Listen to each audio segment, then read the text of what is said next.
All right, let's dive right into this explainer. Today, we're unpacking one of the most unsettling anomalies in linguistic history, a phenomenon that literally rewrote our understanding of time, causality, and human consciousness. And the craziest part? It all started with a simple, yet seemingly impossible grammatical mistake. Picture this. Dr. Sarah Okonkwo, a linguist studying Sino-Tibetan tense systems, is looking at a totally routine Mandarin transcript. A speaker from Chengdu is just describing her mundane morning routine, but the grammatical particles being used are entirely new. It wasn't the future perfect, it wasn't a hypothetical. The translation essentially forced the phrase, "I will have already inevitably made breakfast when the water boils." This right here marked the jarring, spontaneous birth of a terrifying new grammatical tense. I want you to imagine, just for a second, knowing your future is completely fixed. Not because of fate and not because of some mystical prophecy, but because of the fundamental, hardwired rules of your own grammar. It's as if your language suddenly starts operating under the assumption that the events you're talking about have already structurally been decided. Dr. Okonkwo tentatively named this the anterior tense. This wasn't your standard future tense. It was a marker of absolute structural necessity. Basically, it indicated an event hadn't happened in experienced time yet, but was already mathematically and causally locked in. And honestly, the most unsettling part? When Dr. Okonkwo tried to formally define this tense in her research, she realized that doing so actually required her to use the tense itself. Talk about a linguistic trap. The grammar was completely self-referential and utterly inescapable. And what makes this genuinely mind-blowing is the cross-linguistic data. This wasn't just an isolated incident in Mandarin. This exact same tense spontaneously erupted across entirely unrelated language families worldwide. From German to Swahili to Portuguese, speakers who had absolutely zero cultural contact with one another were all suddenly tweaking their unique syntax to arrive at the exact same meaning: an inevitable, fixed future. The idea spread like wildfire, but without a spark. And the demographics? Totally wild. Usually, normal language evolution is messy, it's slow, and is generally pioneered by adult speakers. But here, children under the age of 8 were adopting this complex grammar at rates 3 to 5 times higher than adults. They definitely weren't learning it from their parents. They were pulling it from somewhere else entirely, proving this was a biological or cognitive evolution rather than just a learned behavior. To put this into perspective, Dr. Okonkwo's own 7-year-old nephew, Chidi, used the tense flawlessly right at the family dinner table. When they questioned him about it, he just casually dropped this line, "Everyone will have already inevitably learned the right way before they know they learned it." That single sentence really grounded this massive theoretical linguistic shift in the eerie, everyday reality of the next generation.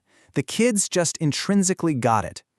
So what does this all mean? We are looking at a massive paradigm shift. The old linguistic view always treated language as a tool to describe an open, fluid future. But this new reality suggested something far more profound. Language wasn't just a descriptive tool anymore, it was acting as a sense organ.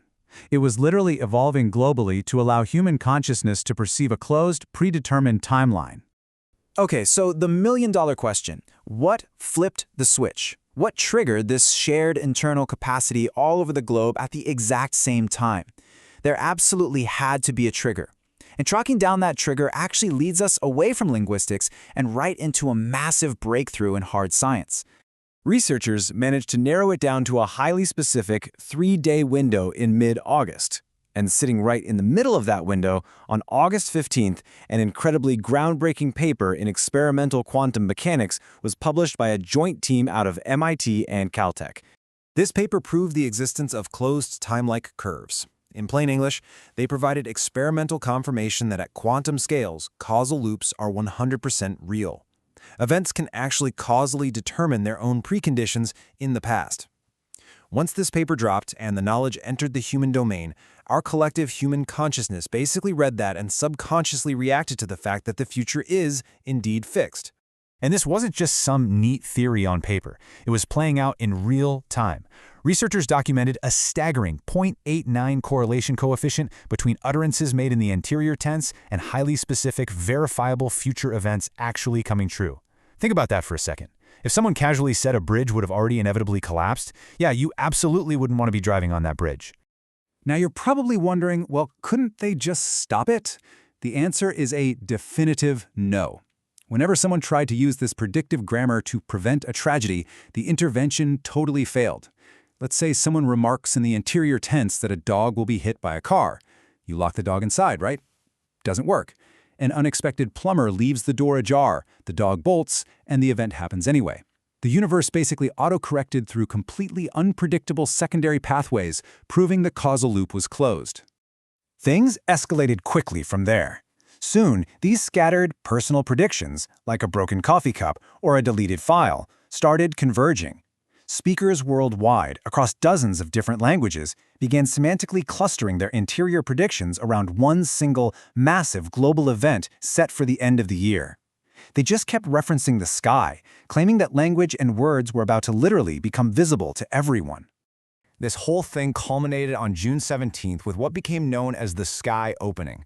It started right over the Sydney Opera House and rapidly spread across the globe. But it wasn't a physical object in the sky. The grammatical structure of time literally became a visible sense to humanity. People could look up in absolute awe and actually perceive the fixed causal structures and closed loops of time overlaid on reality like this giant, glowing, transparent map. Which brings us to a profound and honestly almost horrifying realization. Language evolved this tense solely because it was the only accurate way to describe how time actually works. The future wasn't determined because we started using the anterior tense. No, the anterior tense existed because the future was already determined, and our human brains were just finally updating our grammar software to match reality. But wait, the evolution didn't stop there. Researchers mapped out a rapid 18-month countdown to what they dubbed the convergence point.